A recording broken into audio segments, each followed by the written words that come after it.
Penasaran gak sih sepatu James Bond kayak gimana? Halo guys, Dimas di sini dan langsung aja to the point. Hari ini kita bakal potong sepatunya James Bond.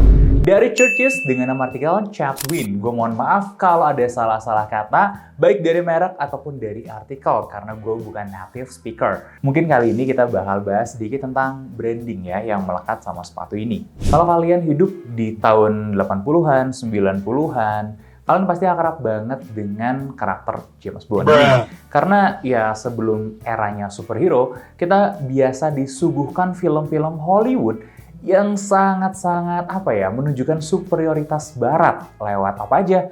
Lewat tentara yang jagoan misalnya, koboi jagoan. Salah satu yang paling ikonik adalah James Bond. Dan FYI aja, ini akan jadi sedikit bagian agak panjang. Jadi kalau kalian nggak suka dengan cerita kayak gini, silahkan skip ke menit selanjutnya yang nantinya akan kita kasih timestamp ya. Itu khusus buat pembahasan teknisnya aja. Oke, balik lagi ke cerita. Nah, di film-filmnya memang secara spesifik kita membahas James Bond ya. Kreator film ini membuat si karakternya terasosiasi sempurna dengan apapun yang dilihat oleh orang Inggris sebagai yang terbaik. Makanan terbaik, destinasi wisata yang terbaik, mobil terbaik, bahkan sampai pakaian terbaik. Nah, selain pakaian, kita juga ngelihat sepatunya tentunya. Karena sepatu yang dipilih James Bond itu bukan sepatu main-main, tapi rata-rata ketika kita ngomongin sepatu formal ya, semuanya ngomongin sepatu dress shoe terbaik dari England. Gimana kalau kita udah ngomonginnya sepatu dress shoe, to be specific, salah satu kiblat terbaiknya memang di England. Ya harus kita akui memang ini adalah budayanya Inggris, gayanya adalah gayanya Inggris yang memang akhirnya dibawa kemana-mana. Bahkan gaya sepatu formal Amerika pun itu sebenarnya roots-nya tetap dari Inggris. Dan film James Bond jelas dibuat untuk mengukuhkan hal tersebut. Yang kemudian secara dua arah, film ini digunakan untuk alat branding dari semua brand yang nempel ya, yang masuk ke dalam film itu untuk kemudian dikukuhkan sebagai alat-alat atau item-item luxury. Dan kalian para insan pecinta film pasti sudah sangat paham di mana film sudah menjadi alat budaya untuk bisa membawa persepsi publik terhadap sesuatu hal yang akhirnya bisa meningkatkan value dari hal-hal yang dibawa di film tersebut. Ya entah itu aktornya, entah itu hal-hal propaganda lain, atau sekedar item-item yang digunakan oleh para pemain film di film tersebut. Ya, seperti yang udah ada di hadapan kita adalah Church Chatwin, yang dimana artikel Chatwin ini sebenarnya dipakai oleh Pierce Brosnan di James Bond tahun 90-an. Gak ada alasan khusus kenapa kita pilih sepatu ini, karena alasan sederhananya adalah karena ini adalah yang paling bisa kita dapatkan untuk waktu sesingkat-singkatnya. Shout out buat Bro Gary yang udah bantuin kita dapetin ini, thank you banget. Dan barang ini pun udah, ya ini barang gue pakai pribadi ya sebenarnya ya. Udah cukup lama juga, beberapa waktu. Gue relatif puas sama barangnya, tapi ya seperti biasa kita harus say goodbye sama sepatu ini karena ya buat kalian apa sih yang nggak akan kita potong gitu ya. Dan sedikit hal yang paling nyesek buat gue, ini tuh sebenarnya adalah salah satu wishlist gue, dimana gue dari lumayan kecil ya, lumayan muda, memang penggemar berat dari film-film James Bond, mulai dari zamannya Sean Connery sampai ke Daniel Craig sekarang. Dan hal yang sangat emosional buat gue adalah untuk bisa pakai barang-barang atau artikel-artikel yang sama lah yang dipakai oleh idola gue pada saat itu. Salah satunya ya artikel dari Church ini. Jadi sepemahaman gue ada 3 merek yang selalu dipakai oleh James Bond di filmnya. Yang pertama adalah John Lobb, yang kedua adalah Churches ini, dan yang terakhir yang paling sering dipakai Daniel Craig sekarang adalah Crockett & Jones.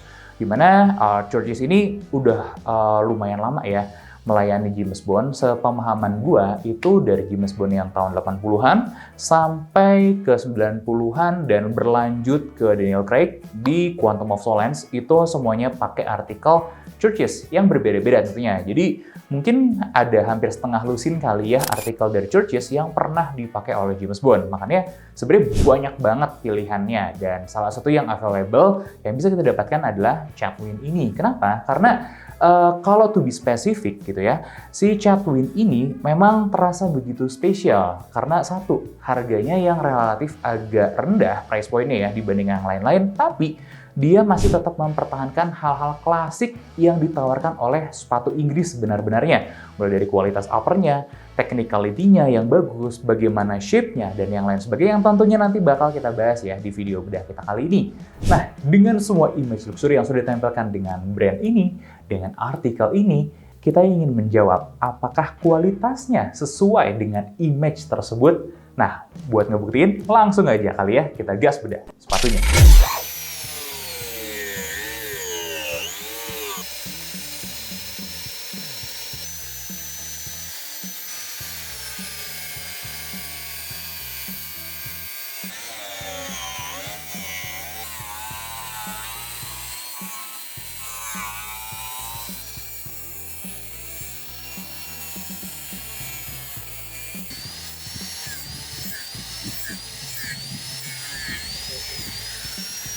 Dan ini dia Church's Chatwin.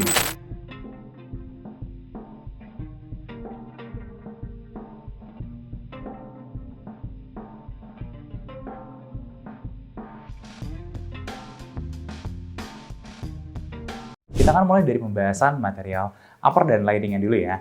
Dimana kita menemukan lewat tes bakar kalau full semuanya upper yang digunakan di sini adalah material kulit asli yang sangat berkualitas. Begitupun juga dengan liningnya full kulit asli. Gue sendiri pun udah mencoba buat mirror shine dan memang sangat sangat mudah gue akuin. Ini adalah salah satu sepatu yang sangat mudah gue mirror shine. Enak banget gitu, bener-bener sangat memuaskan lah buat kalian yang memang ngerti cara ngerawat sepatu, ngerti nyemir sepatu. Itu upper kayak gini memang betul-betul memuaskan. Nah, salah satu karakter lain dari si Calfskin ini adalah dia itu cenderung dia fleksibel jelas karena dia kulit ya. Agak mudah dibentuk ya, tapi dia tuh tough. Dia tuh durable sampai dia akhirnya break in. Karena kalau dia belum break in ya dia akan tetap aja kaku gitu. Hasil pemrosesannya tetap lumayan kaku, tapi lama-lama dia akan lebih main gitu bahannya, lebih bisa diajak buat bergerak. Nah, jujur dari sisi ini gue melihat dia tuh kaku, kulitnya cenderung agak kaku, sorry itu saya ya. Makanya ketika gue pakai jalan pun ya memang lebih nyakitin gitu. Gimana dengan durabilitasnya? Durabilitasnya cukup menarik. Kita coba tes dengan Dremel selama 10 detik, ya memang uppernya nggak tembus sampai dalam gitu. Ini cukup oke. Karena kalau kita cek ketebalannya, ini sebenarnya biasa aja, 1,7 cenderung agak tipis sih sebenarnya buat upper ya. Tapi it's okay juga karena memang dia cukup tough. Ya kan kita nyari tebel itu buat apa? Buat toughness. Dan sedangkan buat sepatu kulit nggak butuh yang super tough banget juga. Ini gua rasa masih cukup sih, 1,7 masih oke-oke aja. Nah, itu kurang lebih dari segi uppernya ya. Gue juga pengen ngebahas dari segi kerapihan. Ini hal yang pengen gue note aja sebenarnya. Dimana dari segi kerapihan itu dahsyat banget. Kalau kalian lihat detail per detail di sininya, ini kan ada brogues ya namanya. Di sini lubang-lubang broguesnya itu jaraknya seragam, kerapihannya on point banget, bener-bener rapi banget. Nah, kalau kita tanya, memang dikerjakan dengan menggunakan mesin, tapi pengoperasian mesinnya itu masih pakai tangan manusia. Jadi kalian bayangin aja mesin jahit lah, levelnya ke mesin jahit. Jadi bukan level mesin yang bener-bener fully fabricated kayak kalian suka lihat mesin-mesin cutting pola buat di sneakers gitu, nggak kayak gitu. Jadi di sini cutting polanya itu masih dominan pakai tangan, beberapa detail-detail barulah dibantu dengan mesin untuk presisinya, dan presisinya itu dahsyat sekali. Sampai jahitan-jahitan pun gue ngelihat sangat dahsyat sekali presisinya. Ini good job sih. Memang SDM-nya nggak main-main gitu ya, dikerjain in-house in factory di Northampton. Wow. Sangat impresif sih menurut gue. Tapi gini, biar kalian nggak mix ya, ini tetap bukan sepatu terbaik. Kita ngomongin sebenarnya ini adalah sepatu ready to wear kelasnya, dengan kelas sepatu ready to wear-nya juga ya ini masih under 20 juta gitu. Untuk kelasnya, semua kondisi uppernya di sini gue hampir tidak melihat kecacatan sama sekali.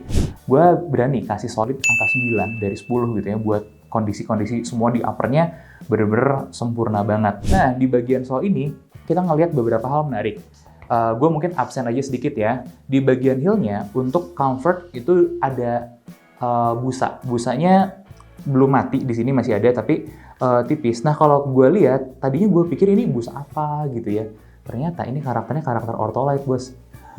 Artinya apa? Ortholite-nya nggak kempes banyak banget. Ini gokil sih. Nah, ini juga mungkin bisa jadi note ya buat para maker yang pengen melakukan hal yang sama, bisa ganti busanya dengan Ortholite. Ya, umurnya kan jadi lebih panjang gitu. Nah, di sini alas kulit yang pertama itu juga tebelnya sangat impresif banget. Dan lebih impresif lagi, alas yang ada di bawahnya. Jadi, bahkan lebih tebal lagi. Dan untuk keluarnya ini, gue nggak tahu mereka pakai kulit apa. Kalau ngomongin soal sol ya, secara klasik, banyak banget merek-merek kayak Inggris dan Eropa-Eropa yang lain pakai sol dari J. Aranbach. Gue nggak dapet signatur J. Aranbach di sini, berarti kemungkinan besar memang bukan ya. Jadi ini setidaknya meskipun kesannya agak tanda kutip ya mediocre, tapi ini bagus. Ini sangat oke dan sangat worth sekali ya. Apalagi ketika kita lihat yang lebih impresif lagi, si solnya ini masih ada tambahan sedikit nih, dia pakai vibram. Dan vibramnya itu juga termasuk yang tebal. Jadi setelah sol kulit, nah di sini di heel-nya, heel block paling luarnya pakai vibram yang lumayan tebal, dan di sini bagian tengah ke depan juga dilapis vibram. Gokil sih. Ini nggak ada satupun hal yang bikin gue komplain. Ini buat gue soalnya juga sama memuaskannya, dan gue berikan rating 9 lah dari 10. Nah, kita akan masuk ke sesuatu yang esensial atau core-nya malah ya dari sebuah sepatu kulit, itu lastnya. Jadi, sepatu kulit yang bagus, selain pemilihan material, juga ditentukan oleh pembuatan last dan shape-nya yang tepat. Nah, pertanyaannya, sebagus apa sih si last dan shape-nya dari Church's ini? Oke, sebuah pengantar, kalau memang Church's ini tuh mengambil shape yang klasik banget, Inggris klasik ya. Dia elongated gitu, manjang, tapi nggak se-ekstrim sepatu-sepatu Perancis yang agak lebih fashion forward lah. Dengan nggak kayak sepatu Itali mungkin yang lebih tegas, tajam, lancip, nggak sampai segitunya. Jadi ini klasik tapi udah mulai mengarah ke modern sedikit. Nah, kurang lebih kayak gitulah. Gue masih menikmati shape-nya, gue bahkan sangat-sangat menikmati malah. Kenapa? Karena kalau kita ngomongin sepatu klasik, lebih baik tidak terlalu fashion forward. Dan lebih baik tidak terlalu bulky gitu. Dan di sini jelas ini nggak bulky, dimana sepatu Inggris itu sebenarnya agak-agak bulky dengan las yang biasanya lebih ngebulet. Kalau ini nggak ya, ini perpaduan antara almond ke chisel gitu. Ini something bener-bener bagus banget cara mereka bikin ujungnya ini ya. Satu hal yang menarik juga buat gue ternyata, jadi di ukuran 11,5 dengan weight-nya D itu adalah weight yang regularnya, gue yang kakinya lebar itu ternyata masih bisa masuk. Kenapa? Ternyata gara-gara lebar last ini tuh sebenarnya cukup akomodatif loh, dengan 105 sekian ya. Ini lumayan lebar sebenarnya. Kaki gue itu memang kurang lebih segituan. Tapi memang harus gue akui, dengan bentukan seperti ini, dengan bagian toe box yang seperti ini tuh lebih lebih ngelancip dan lebih sempit. Akhirnya memang pergerakan kaki gue-nya terbatas, kayak gitu. Nah, gimana dengan instep-nya? Instep-nya itu maksudnya adalah di sini ya, ketinggian dari punggung kakinya. Nah, ternyata hal yang bikin gue kaget adalah instep-nya medium agak ke high. Kaki gue lebar dan instep-nya itu sebenarnya normal agak ke high ya, bisa terakomodasi dengan baik, dan ini masih bisa diikat dengan rapat. Jadi meskipun bukaannya kayak kalian bisa lihat nih, ini bukaannya itu sempit kelihatannya ya, ternyata bisa masuk banget. Memang secara umum, secara khusus lah ya untuk sepatu ini kita harus bantu pakai sandok sepatu. Nah, tapi itu adalah hal yang wajar untuk ratio. Kenapa? Kalau kita bantu masuk dengan sandok sepatu, kita akan memperpanjang umur si sepatunya itu sendiri. Jadi it's okay banget. Gimana dengan panjangnya? Gue juga kaget dengan ukuran 10,5, ternyata panjangnya sampai 32 cm di insole-nya. Lumayan panjang, lumayan oke ya. Soalnya gue juga puas dengan last yang diberikan di sini, fitting-fittingnya. Semuanya gue relatif puas ya, di angka 9 dari 10. Memang ini bukan produk main-main guys, ini barangnya something banget gitu ya. Please di note, ini sebenarnya barang yang masih tanda kutip terjangkau gitu ya harganya. Jadi untuk kelas dry shoe terjangkau ya sangat-sangat oke sekali bagi pandangan gue pribadi ya. Nah, gimana dengan konstruksinya?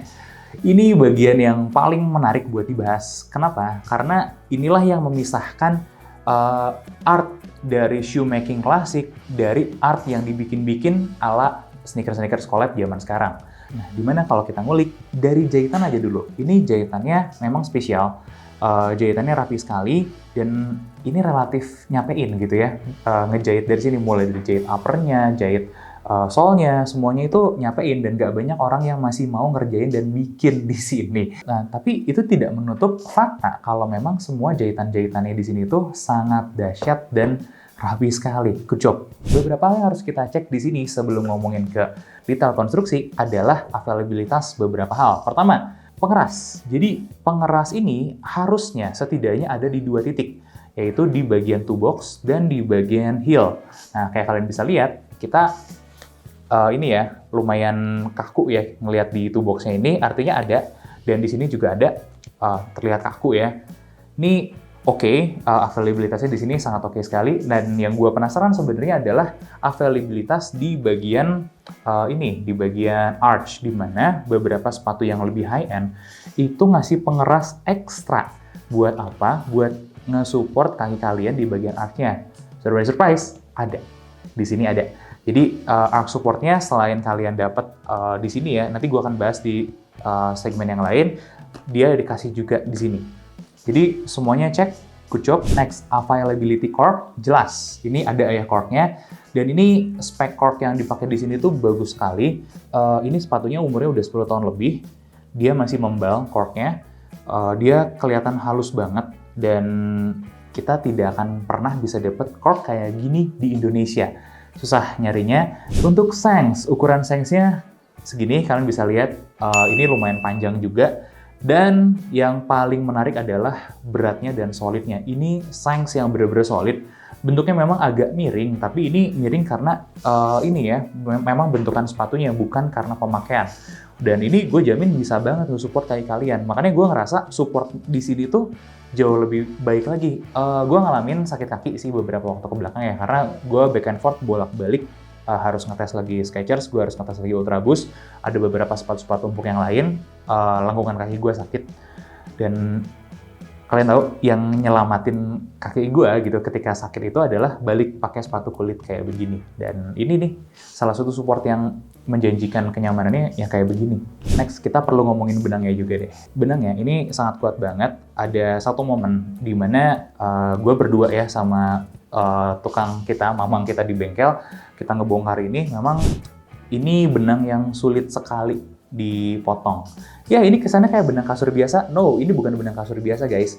Ini benang spesial, ini dilapis dengan wax lagi, biar lebih kuat, dan dia biar lebih mudah gitu masuknya.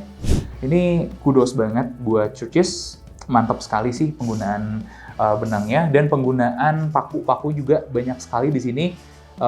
Mantap sekali untuk nge-secure sepatunya, sangat-sangat oke dan sangat-sangat dahsyat sekali ya. Dan penggunaan pakunya yang mungkin kalian juga nggak akan sadar ya. Jadi ini adalah paku berulir gitu.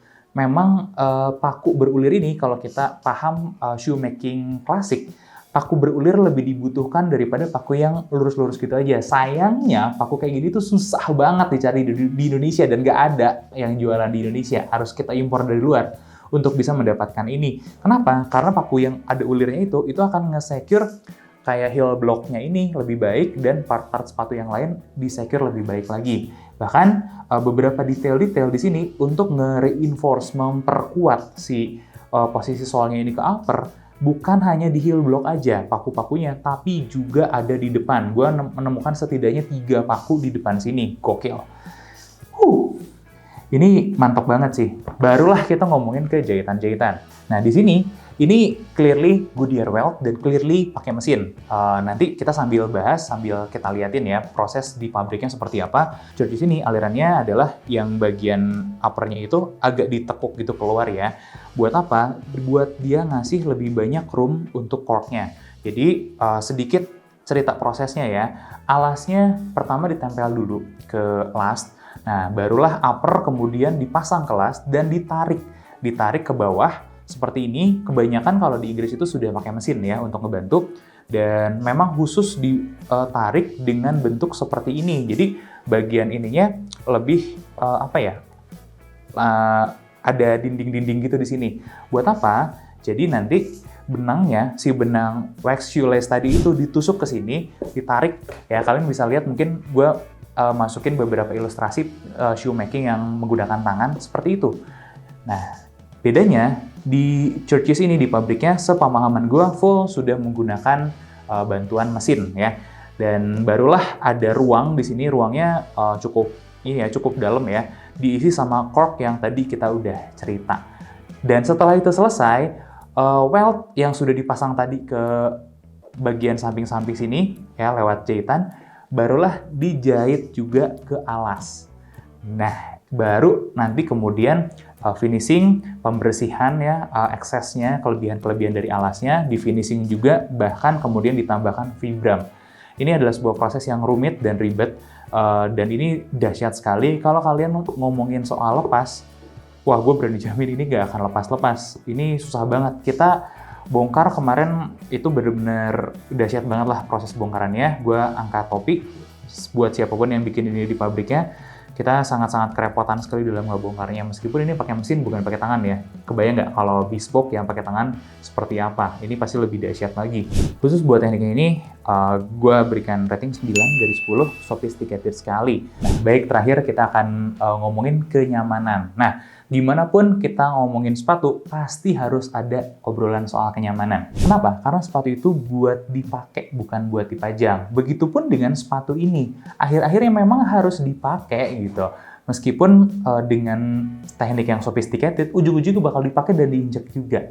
Makanya ya kita ngomong ini ya, fitnya jujur gue agak kurang puas. Kenapa? Karena kaki gue rasanya tidak terakomodasi dengan baik. Ya mungkin ya, karena memang karakteristiknya si Last ini lebih akomodatif buat kaki-kaki orang Eropa daripada buat orang Indonesia. Itu mungkin yang menguranginya ya.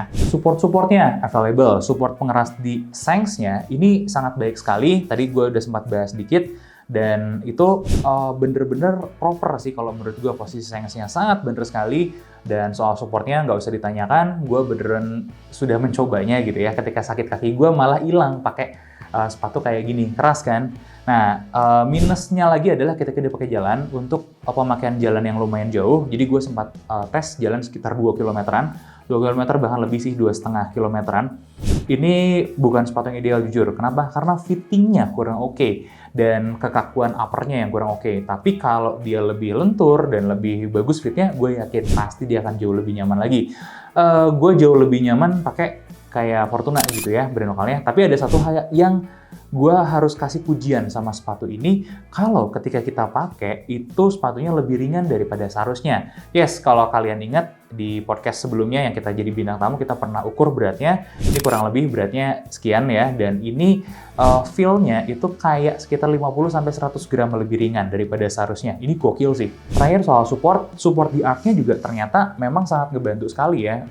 Gue ditahan dengan baik di sini, ditahan di sini, ditahan di alas, ditahan di kuncian-kuncian sininya. Kaki gue bener-bener tertahan dan tersupport dengan baik. Minusnya adalah ya memang kali ini memang bukan sepatu barefoot ya, tidak wide gitu ya si room di two box-nya. Tapi itu sebenarnya masih bisa diakalin, masih bisa dibantu karena kalau memang dress shoe yang menarik gitu ya, yang fittingnya lebih cocok, harusnya bisa lebih akomodatif. Mungkin ya, gue harusnya ambil bukan fit D, tapi fit E atau double E buat si Churches ini. Tapi untuk ukurannya, panjangnya sudah sangat sesuai sekali. Terakhir, untuk bonus-bonus kenyamanan, busanya juga dengan penggunaan busa ortholet ini sudah sangat ngebantu sekali. Sudah sangat, ada feel begitu nginjeknya, terus wah itu empuknya dahsyat banget men. Itu bener-bener eksepsional sih kalau kalian kenal dengan ortholet. Mungkin sih kalau bisa dipanjangin lagi gitu busanya akan lebih enak lagi, karena kan ini bener-bener cuma kena di heel doang. Nah, soal gerahnya, surprisingly sepatu ini tuh tidak segerah itu. Ini sepatunya cenderung agak punya flow udara sedikit dan cenderung agak breathable. Kenapa? Karena ini kulit asli gitu ya. Ini mungkin gue kesannya kayak ngebacot ngomongin kulit breathable, tapi enggak men. Kalau kulit asli, buat kalian yang udah sering ngerasain ya, coba buktiin kata-kata gue. Pakai sepatu full leather dress shoe kayak gini dengan fitting kayak gini, tapi dia pakai kulit sintetis versus dengan yang pakai kulit asli, gue berani jamin lebih adem dan lebih enak yang pakai kulit asli. Karena gue udah merasakan, gue ngebacot kayak gini tuh bukan gue baru sehari 2 hari pakai dress shoe, enggak, gue kerja puluhan tahun, 10 tahun itu pakai dry shoe kayak begini. Mulai dari yang kulit sintetis sampai yang kulit asli, yang mau bikinan Eropa kayak mau bikinan lokal kayak gue udah coba semua gitu. Dan bener, kulit asli itu memang lebih adem. Somehow tidak panas, tapi tidak panas ketika kita pakai kulit sintetis. Dan kaki gue tidak sebau itu ketika pakai sepatu kayak gini. Itu yang salah satu yang jadi poin plus lah. Kenapa kita harus ambil sepatu dry shoe dengan kulit asli gitu ya untuk breathability-nya itu. Nah, jadi untuk kenyamanan inilah yang agak flop menurut gue di sini. Jadi bagi gue kenyamanannya cuma 8 dari 10. Ini tuh enak sebenarnya, enak tapi gue nggak bisa bilang ini super nyaman banget untuk jangka panjang gitu. Kenapa? Ya gue punya perbandingan yang jauh lebih nyamannya lagi kayak gitu ya. Dan terakhir ya, reviewer's note, mungkin gue harus ambil sedikit di sini. Ini gue mau bahas sedikit tentang gimana sih sepatu yang harusnya beyond atau above dari sepatu ini.